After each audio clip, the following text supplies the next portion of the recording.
Dr. Subbarao, good morning. Thanks for taking the time to speak to us. This is Ira here. So first, your thoughts on this, well, not entirely unforeseen, but certainly unseemly event. Well, my first reaction is that I'm surprised, but also not surprised. Not surprised because over the last 2 months, the possibility of Dr. Patel resigning has been in the realm of speculation, has been in circulation. So I was not surprised. But I was also surprised a bit because after the November 19 meeting, we got a sense that the government and RBI have resolved their differences and have formulated a mechanism for working together. So I was a bit surprised when Dr. Patel resigned yesterday. Dr. Subbarao, while Dr. Patel has cited personal reasons, is it not fairly clear that the government just pushed too far? And I keep putting the government's, conversations with the RBI in two buckets. A bucket where perhaps the government had a say, such as reserves or setting up a committee on reserves, and those of mundane regulation where the government, frankly, had no business of intervening, Dr. Subbarao. Well, yes, on your first part of the question, I don't believe that Dr. Patel resigned for personal reasons. It is very clear that his resignation is a reaction to the developments over the last 2 months. And I think he must have agonized quite a lot over the wording of the statement, and it is testimonial to his sense of responsibility that he indicated personal reasons rather than the circumstances of developments or the spat with the government over the last 2 months. And on the specific issues, the two buckets that you referred to, I agree with you that there are some issues on which the government should not intervene, such as monetary policy and regulatory policy, and some issues on which the government has a say, such as the surplus.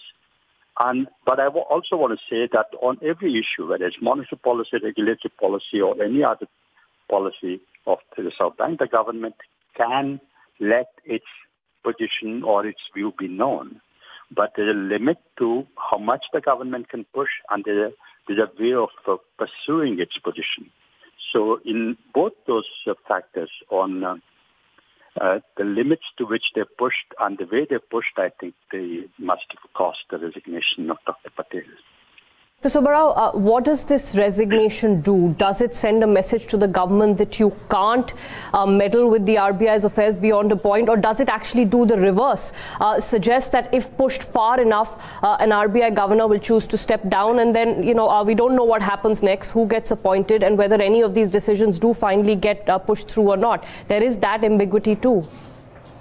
No, I'm sure that the government has a lot of experience and maturity. They will certainly, I think they will introspect into what's happened over the last 2 months and how they have pursued their positions and how the RBI has responded.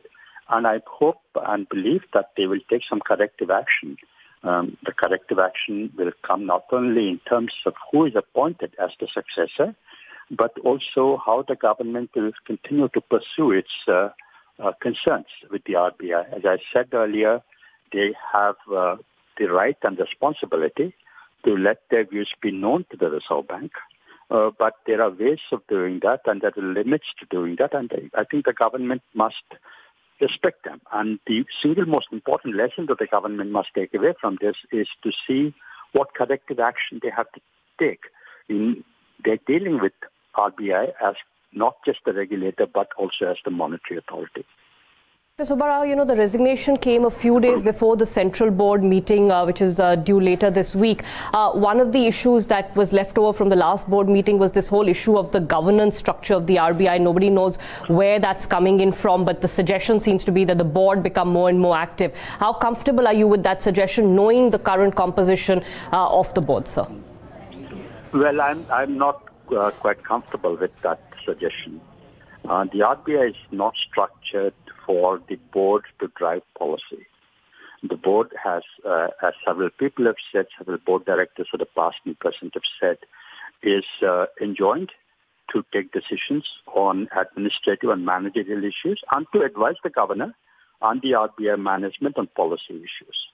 But if the board has to decide on policy, I think the structure of the board has to change radically. You cannot have business people, corporate leaders on the board. They're very eminent people. They add value to RBI board deliberations. But if RBI the board has to take policy decisions, I think they will encounter conflict of interest.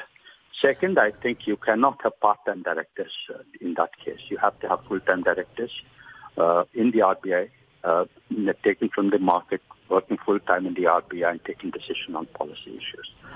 So the short answer to your question is that the current structure of the RBI board is not suitable or appropriate for the board to take decisions on policy.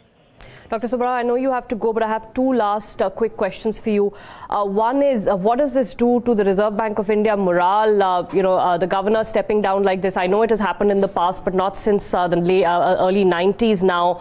Also, there were all of these rumors doing the rounds where the Dr. Viral Acharya may step down as well. Just to point out that there's been so much uncertainty around the central bank for now a period of months. This can't be good for morale. Well, I would see it the other way. I would see this as a good morale booster for RBI because Dr. Patel's resignation sends a strong message that the government, no matter which government, this one or in the future, should respect the autonomy of the Reserve Bank of India. And so I would think the staff of the Reserve Bank will see this as something positive in their favor, that a message has gone to the government that there are limits to which the government can push the RBI, and there are ways in which the government can push the RBI. Okay, so I would see this as a positive. That's a fair perspective. Dr. Subbarao, last question to you. How does the government now move forward? How important is it for them to make an announcement of a new governor soon? An extremely credible appointment would be important because, the whole world is watching. We have a far more open economy than we were the last time around that this happened. Yes, of course. You've given the answer, Ira. They've got to find somebody who is credible, who would stand for the autonomy of the Reserve Bank of India, who is mature, experienced. But I also want to say this, India has an enormous amount of talent. There would be at least a dozen candidates who can credibly fill the shoes of the governor of RBI, men and women of exceptional caliber.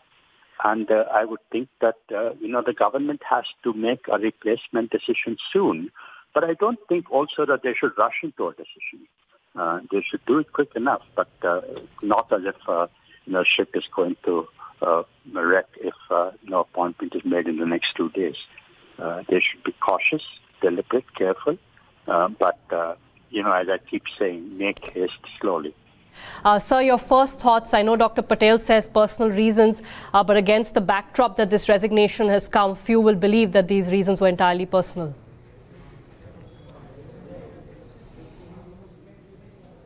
Well, if we go by history, personal reasons generally means that there are reasons which will not be spoken in public. So, prima facie, and given the probabilities, one would have to assume that it's related to what happened before. Dr. Virmani, we've discussed the host of issues that had been playing out. So I'm going to, this is a slightly repetitive question. But as somebody who knows the government, who knows how the government and the RBI function, were those issues extreme enough to justify a governor resignation, or was it just handled badly on both sides?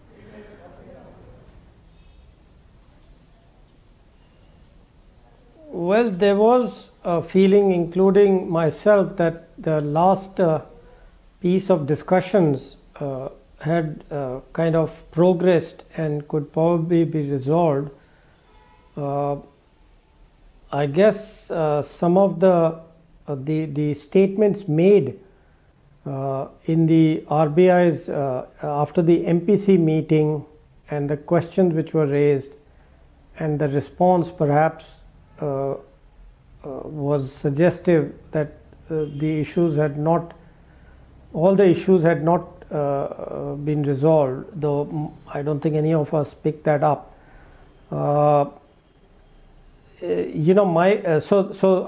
Without knowing the exact issues is difficult to comment, but the point I have been making since the discussion of the issues started, what I have been saying is on the general points about general liquidity, etc., the government had a point, but on specific sectoral provision of liquidity or relaxation of norms below what is a standard operating procedure for independent central banks was really not something there one would have to support the RBI.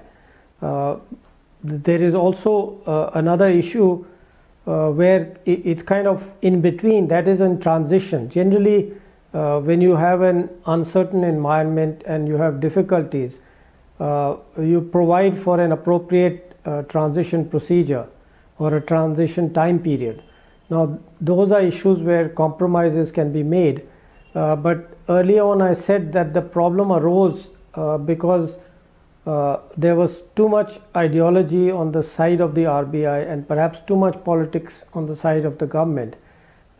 This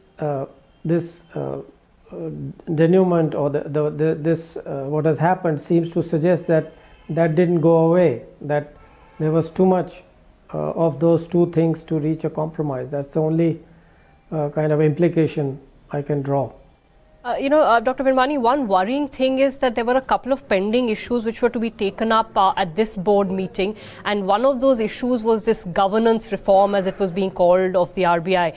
Mr. P. Chidambaram said that the government is trying to convert the RBI into a board-governed company. That is a critical thing to watch. We don't know how things will go, but should that actually be the intention of the government to change the governance structure of the RBI, then it needs to be carefully weighed.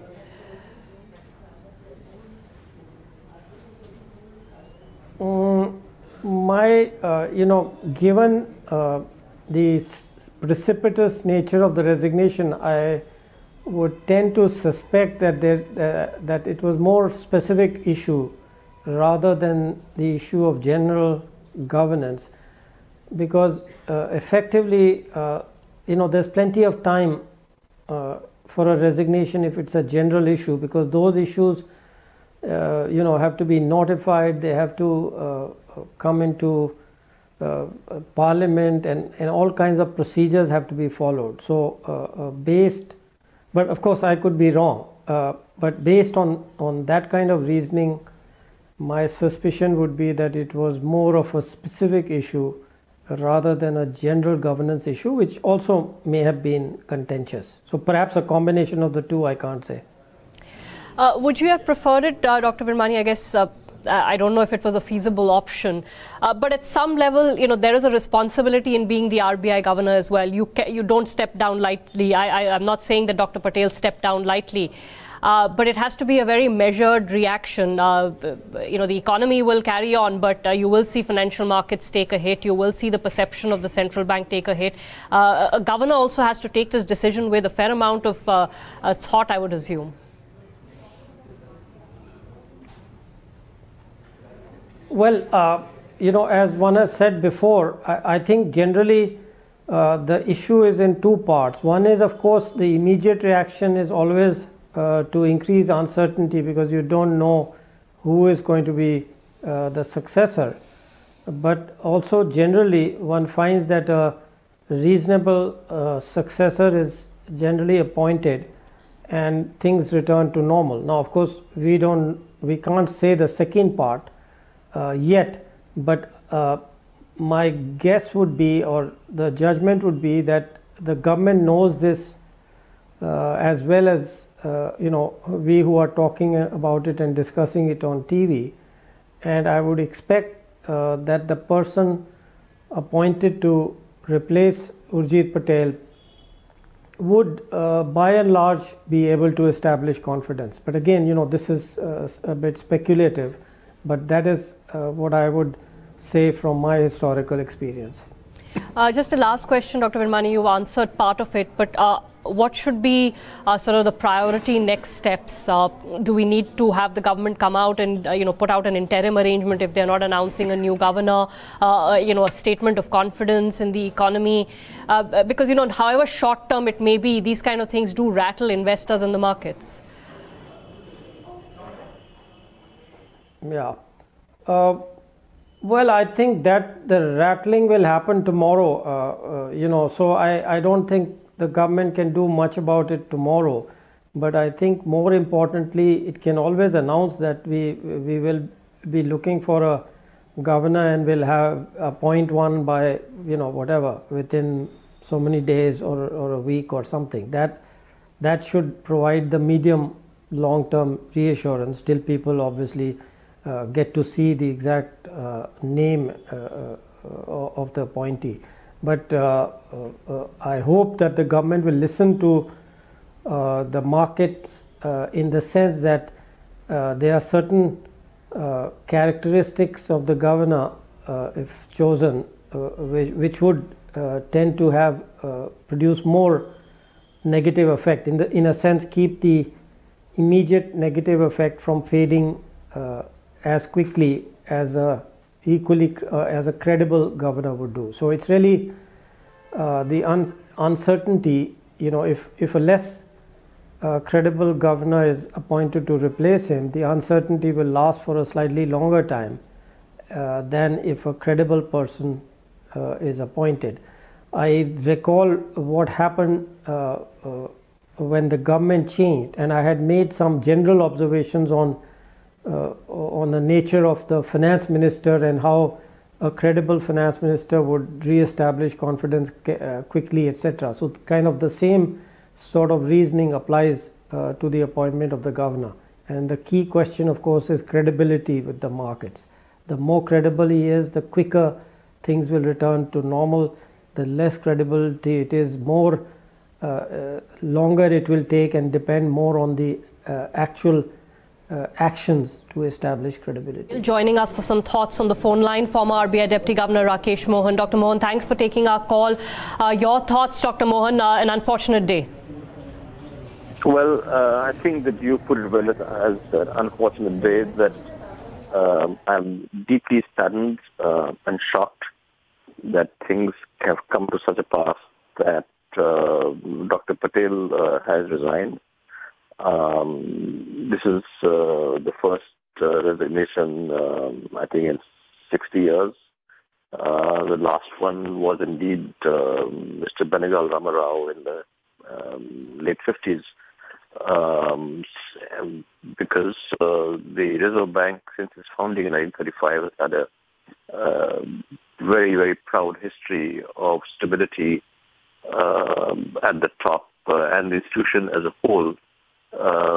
And the institution does have great respect both within the country as well as internationally. So I'm deeply saddened by this turn of events. I do hope that steps are taken now to stabilize the situation and to restore the credibility that the central bank must have in the country. Dr. Mohan, now, it's a very short statement from the governor. It's come from him. It's not come from the government. There is no word of the reason except that it's personal reasons, but it's come after a very acrimonious fight between the government and the governor. So I don't think anyone will, sort of set aside all that has happened in the last 1 month and say this is purely personal reasons.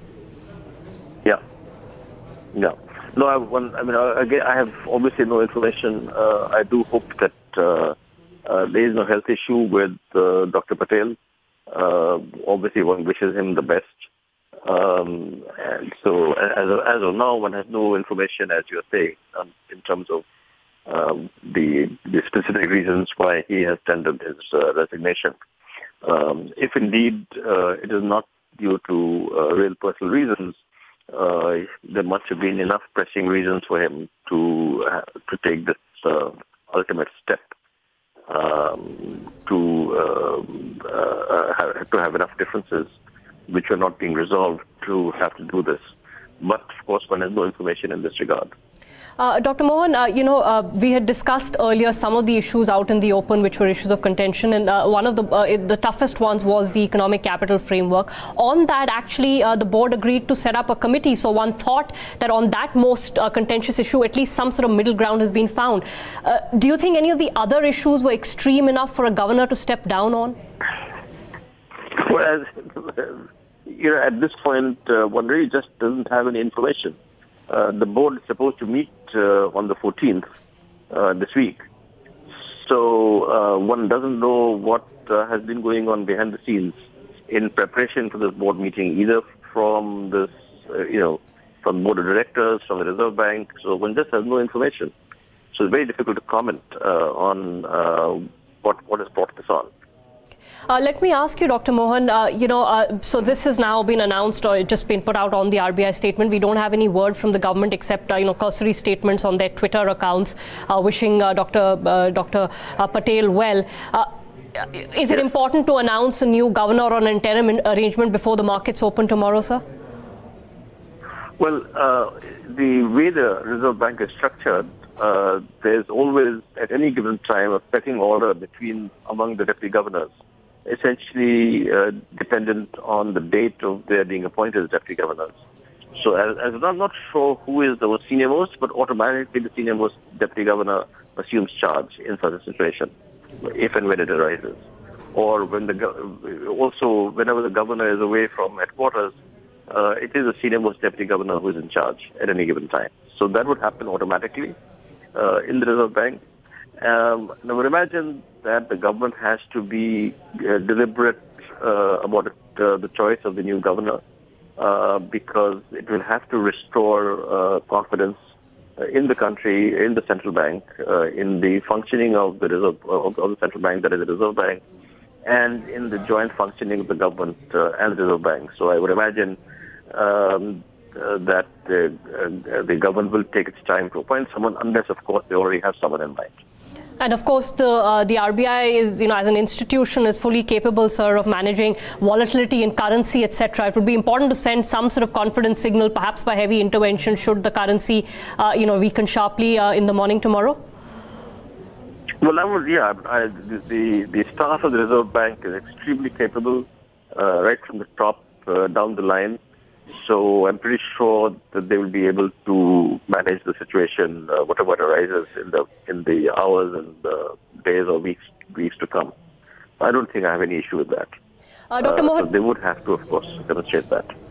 Dr. Mohan, you're in the United States. Can you help us understand how people overseas, investors, people who watch India, saw this whole sort of fracas between the RBI and the government, and how this will be viewed? Will this be viewed as an attack on the central bank, a politicization of the central bank? I note that it's coming just a few months before a general election.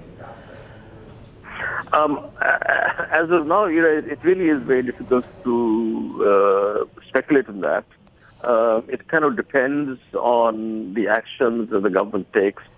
I would imagine that some statements will come in the near future on what the government is going to do about the situation. So, yes, obviously, there have been concerns expressed all around in terms of the differences that have been going on for the last couple of months. But as some people have commented, that so far there hadn't been great market reactions. So I think it will depend on what the government says and how the Reserve Bank acts in the next few days or next few hours even. But I would imagine that, as I said earlier, that given the capabilities of the Reserve Bank management and staff, that its functioning would continue in a responsible fashion. So I think that the larger reactions will depend on what kind of communications are put out both by the government and the Reserve Bank. All right, Dr. Mohan, I have two last questions. One is, slightly nearer term, and the other one is long term.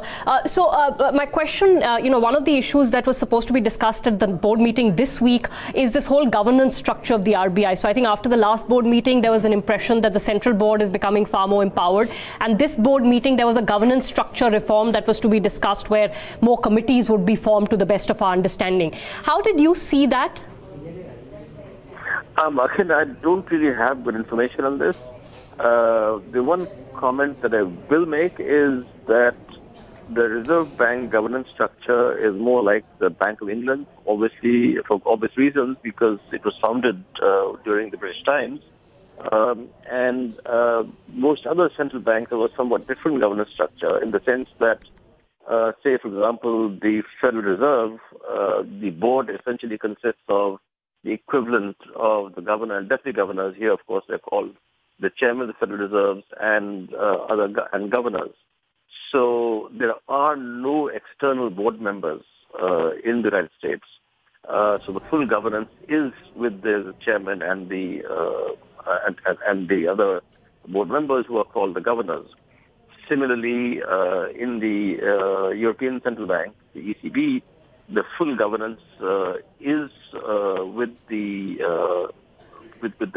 president of the ECB and the other governors of the Central Board, plus the Monetary Policy Committee consists of the governors of all the member countries in the ECB. So that's kind of the more normal governance structure of central banks. In the case of the Bank of England, it does have a court of directors, which is similar to the Reserve Bank Board. The tradition, of course, in the Reserve Bank has been that the governance is essentially done by the governor and deputy governor, but with the oversight of the central board. The central board, to my knowledge, has never been directly active in operational issues of the Reserve Bank. And I think that it's not really practical for the central board to be active in that sense. So I do hope that ways and means are found to continue the kind of governance structure that has existed quite successfully in the Reserve Bank since its founding. And I do hope that ways and means are found to do that. Okay. Dr. Mohan, last question. This is not an immediate issue, I know, but there was a time when we used to debate whether governors need fixed 5-year terms. I asked that because now we have had Dr. Raghuram Rajan, who did 3 years and stepped down. We've had Urjit Patel, who has stepped down even before 3 years. While it may not avoid a situation like this, but this tenure of a governor is another important issue to talk about, and from the point of view of continuity of policies. Well, yeah, in general, almost all reserve banks, or almost all central banks, the tenure of the governor is at least 5 years, in some places 6 years, in some places 7 years. So one does need a longer tenure of the governor than 3 years. I've said that in the past because central banks need continuity. One of the reasons why central bank governors ought to have longer terms is so that they are more insulated from the politics of the day. So yes, I would agree that the Reserve Bank governor ought to get a longer term. Having said that, it is important also to understand that it's not it's not easy for a governor to function well or the central bank to function well if there are extreme differences with the government. So that even if the governor does have a longer term,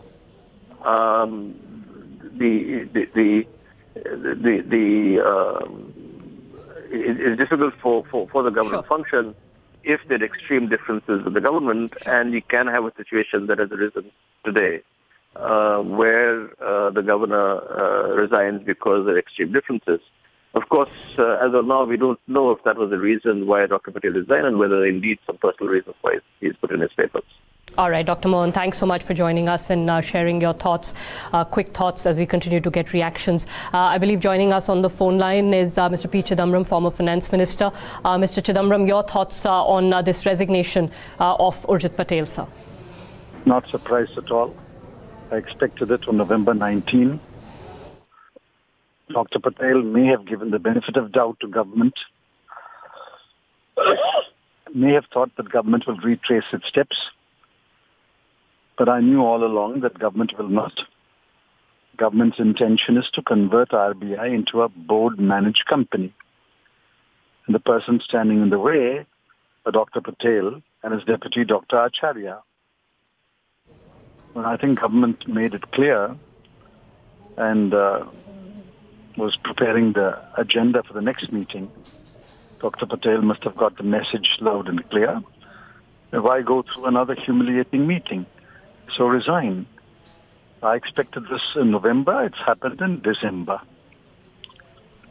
Mr. Chidambaram, through your tenure, you would have faced tough decisions and negotiations with the Reserve Bank of India. But as you point out, this was not about prompt corrective action or the February 12th circular. But the bigger story is how they're trying to change the governance and perhaps the reserves issue, although on that some sort of middle ground had been found via the setting up of a committee. No middle ground has been found. all of you have been tamed by this government, so you're not willing to look beyond this government's words. Just shed fear and look through what this government has been doing. Interviews, articles, sponsored articles have all pointed in the direction that there's nothing wrong in transferring the reserves of the RBI to the government, and that RBI has excess reserves. The government's intention is, one, to convert RBI into a board-managed company, and two, immediately to grab the reserves so that it can meet its fiscal deficit for the current year and spend its way in an election year. Mr. Chidambaram, that's exactly the point. We are heading into an election. Even if those who are willing to give the government the benefit of the doubt and say this is not political, there's no way to avoid that you're going into an election, and some of the issues on the agenda put out by the government were purely political, like SME credit flow. I think the RBI had very clearly pointed out that there was no shortage in credit flow to the economy growing at 15% above nominal GDP growth, or to the SMEs. So this has to be seen in the context of the upcoming election too. We can discuss the substantive issues later. The point is, what is the government's intention? In my view, the government's intention are not honorable.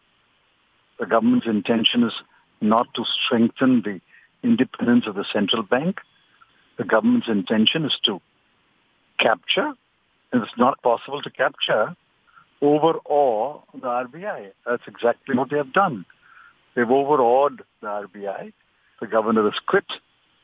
The next appointment of governor will reveal the true agenda of the government. So let's wait to see who the next governor will be. Mr. Chidambaram, last word for you on how the economy is going to take this, or first off, how the financial markets are going to take this tomorrow morning. Like you said, perhaps the choice of the next governor will be all important, and also how quickly they act, whether there's an interim arrangement or just a new governor announcement. I can't predict what the market will. I can't predict how the market will react tomorrow. I can only react to myself. I think market players in private conversation will tell you what they think about the way this government is handling institutions in this country. No one would have thought that the RBI would be in the line of fire. It's sad. It's shameful. But we'll have to bear it until there is another government which will come and repair and restore the credibility of the RBI. Okay, thank you. All right, Mr. Chidambaram, thank you so much for speaking to us.